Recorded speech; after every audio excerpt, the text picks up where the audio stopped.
की शुरुआत में रेलियाना सो रही होती है कि तभी एक डोर पे नॉक होती है।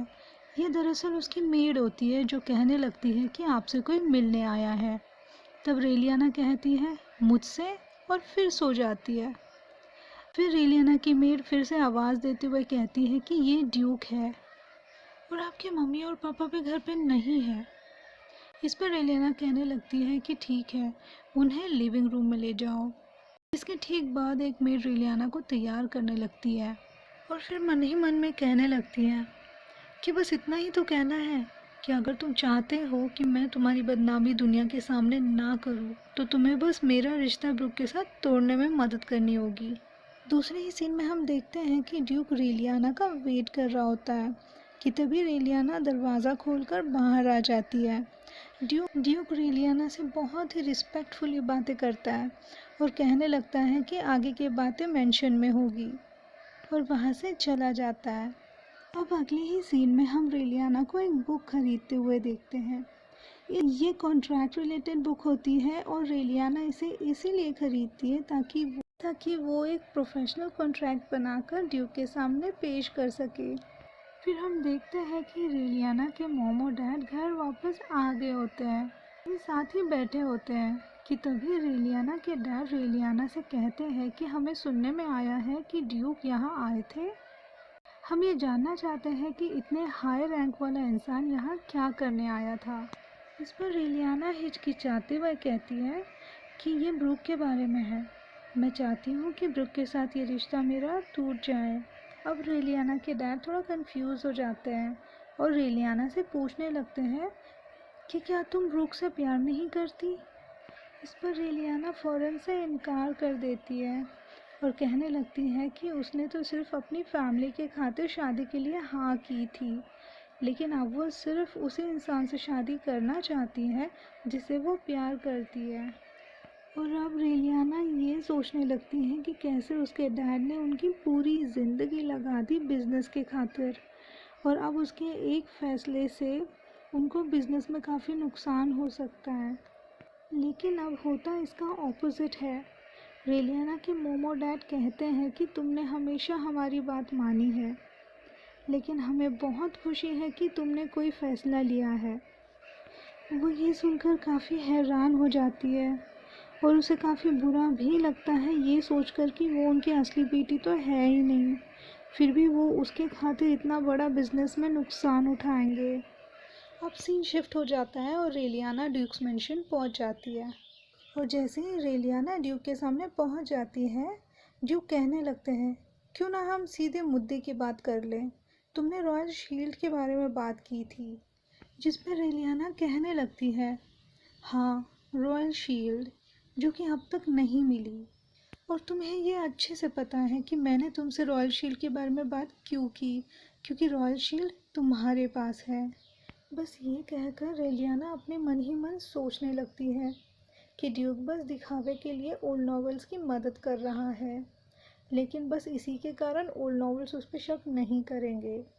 लेकिन इस कहानी की हीरोइन को सब कुछ पता है, और मुझे भी, क्योंकि मैंने अपने पुराने वर्ल्ड में इस नॉवल को पढ़ा हुआ है। लेकिन ये सब सुनकर ड्यूक ज़रा भी इम्प्रेस नहीं होता है रेलियाना पे, बल्कि वो कहने लगता है कि मैंने तुमसे काफ़ी उम्मीदें लगा रखी थी, लेकिन तुमने मेरी उम्मीदों पर पानी फेर दिया। वेरी डिसअपॉइंटिंग, अब तुम जा सकती हो।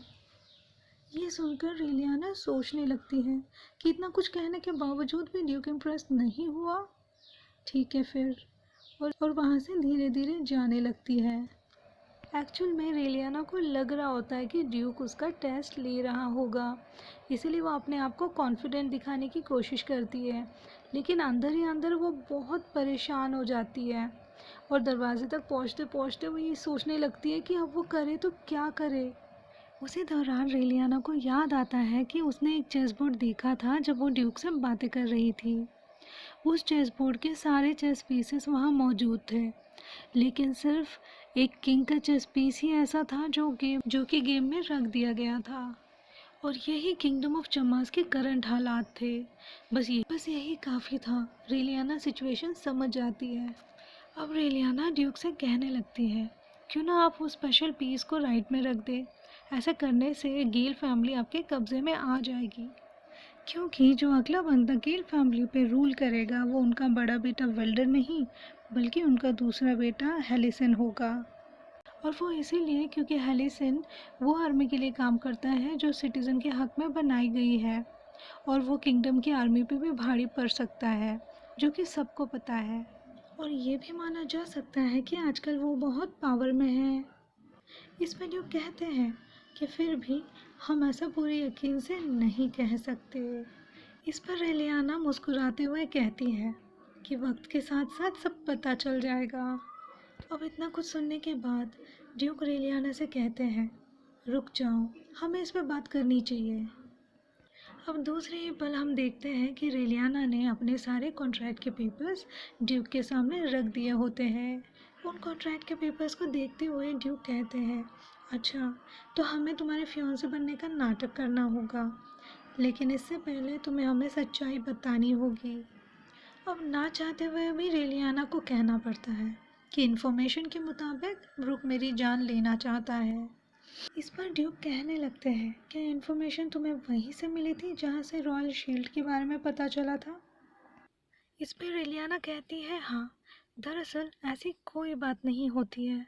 रेलियाना ने अपनी पहले ज़िंदगी में एक नॉवल पढ़ी थी जिसकी कहानी इस कहानी से मिलती जुलती है, इसीलिए वो ऐसा कह देती है। इसी दौरान रेलियाना ड्यूक से कहती है कि जो सोर्स ऑफ इंफॉर्मेशन थी वो अब ख़त्म हो चुकी है, इसीलिए मैं आपको सोर्स का नाम नहीं बता सकती। इसी दौरान हम देखते हैं कि बाहर खड़ा एक शख्स उनकी बातें सुन रहा होता है। रेलियाना आगे कहती है कि इस इन्फॉर्मेशन के लिए लोग उसके लिए कुछ भी करने के लिए रेडी है। 6 महीने, सिर्फ 6 महीने आपको मेरा फियांसे बनने का नाटक करना होगा। रेलियाना को सुनने के बाद ड्यूक कहते हैं, ज़रूर, लेकिन आपको भी हमारी फियांसे बनने का हक अदा करना होगा। जब भी हमें आपकी ज़रूरत पड़ेगी आपको हमारा साथ देना होगा। बस यही कह के ड्यूक कॉन्ट्रैक्ट साइन कर देते हैं। ये सब सुनने के बाद अब रेलियाना परेशान हो जाती है। वो ये सोचने लगती है कि अब वो ब्रुक से भी बड़ी मुसीबत में फंसने जा रही है। उसने ड्यूक जैसे एक खतरनाक इंसान के साथ डील नहीं करनी चाहिए थी। और दूसरे ही सीन में हमें ये दिखाया जाता है कि ब्रुक ने न्यूज़पेपर में इश्तिहार दिया होता है। उसमें ये लिखा होता है कि ऑपोजिट पार्टी इस रिश्ते से खुश बिल्कुल भी नहीं थी, फिर भी हमने हमारी पूरी कोशिश की इस रिश्ते को निभाने के लिए, और उसमें काफ़ी भारी अमाउंट भी उन लोगों ने डिमांड की होती है। लेकिन रेलियाना को इस चीज़ की कोई भी टेंशन नहीं होती है, बल्कि उसे तो परेशानी उस कैरेक्टर से होती है जिसका नाम होता है एडम, जिसे ड्यूक ने उसका एज अ बॉडीगार्ड रखा होता है। जहाँ तक मैंने नॉवल में एडम के बारे में पढ़ा था, उसे बचपन से ही बैटलफील्ड में छोड़ दिया गया था एज अ सोल्जर, और ये बैटल में बहुत अच्छे से काम किया भी करता था। लेकिन जब लड़ाई पूरी तरह से बंद हो गई तब इसके पास जाने के लिए कोई ठिकाना नहीं था। ऐसे समय में एडम को ड्यूक की फैमिली विंक नाइट ने हायर किया था। बस तभी से एडम विंक नाइट फैमिली से बहुत ही लॉयल है। तब रेलियाना अपने आप से कहने लगती है कि अगर मैं ड्यूक के खिलाफ जाती हूँ तो ये तो मेरी जान ही ले लेगा। अब रेलियाना एडम की ओर देखते हुए कहती है, हे एडम, अगर मैं मेंशन में आ जाऊँ तो क्या तब भी आप मेरे गाइड बनना पसंद करोगे? इस पे एडम कुछ नहीं कहता, बस थोड़ी बल्कि कुछ देर बाद नोट करके अपना जवाब हाँ में दे देता है। अब रेलियाना को सडनली याद आता है कि ड्यूक ने उससे कहा था कि 3 दिन बाद उसको मेंशन में बुलाया जाएगा एक कैंडिडेट के तौर पे जो कि उससे शादी करेगी। अब प्रेजेंट में एक मेड रेलियाना के पास आती है और कहती है कि उसने चॉकलेट्स को बिल्कुल वैसे ही बनाए हैं जैसे उन्होंने कहा था, और उन चॉकलेट्स को रेलियाना को दे देती है। अब सीन शिफ्ट होता है गार्डन की ओर जहाँ रेलियाना एडम के साथ होती है। एडम से काफ़ी सवाल पूछती है पर एडम उसके कोई भी सवाल का जवाब नहीं देता। और इस बीच रेलियाना की छोटी बहन वहाँ पहुँच जाती है और उससे कहने लगती है कि उसने एक विश मांगी है कि आप और ड्यूक दोनों साथ में खुश रहे। देन उसने एक चिट पर विश लिख रखी होती है जो वो टाई करती है बलून को, और आसमान में देखते हुए वो बलून को छोड़ देती है। अब वो बलून ऊपर जाते जाते एक पेड़ की टहनी पे स्टक हो जाता है और उसको लगता है कि अब ये बलून गॉड के पास नहीं पहुंचेगा और उसकी विश भी पूरी नहीं होगी। बस इसीलिए रोज़ की आंखों में आंसू आ जाते हैं, जिसे देखकर रेलियाना सोचती है ये कितनी प्यारी और मासूम है कि तभी एडम अपनी तलवार से वो टहनी तोड़ देता है, जिस कारण वो बलून हवा में ऊपर चला जाता है, जिसे देखकर रोज़ बहुत खुश हो जाती है और एडम को एक चॉकलेट दे देती है जो रेलियाना ने उसे दिया था। एडम इस पर रिएक्ट करता है, जो रेलियाना भी नोटिस करती है। रेलियाना को उसके चेहरे पे एक बच्चे की तरह मासूमियत दिखाई देती है और वो सोचने लगती है कि बचपन से बैटलफील्ड में रहने के कारण शायद एडम को अपना बचपन जीने का मौका नहीं मिला, और सोचने लगती है कि वो अपने मेड से कहेगी कि उसके लिए और भी चॉकलेट्स बना ले, और अपने सारे चॉकलेट्स एडम को दे देती है।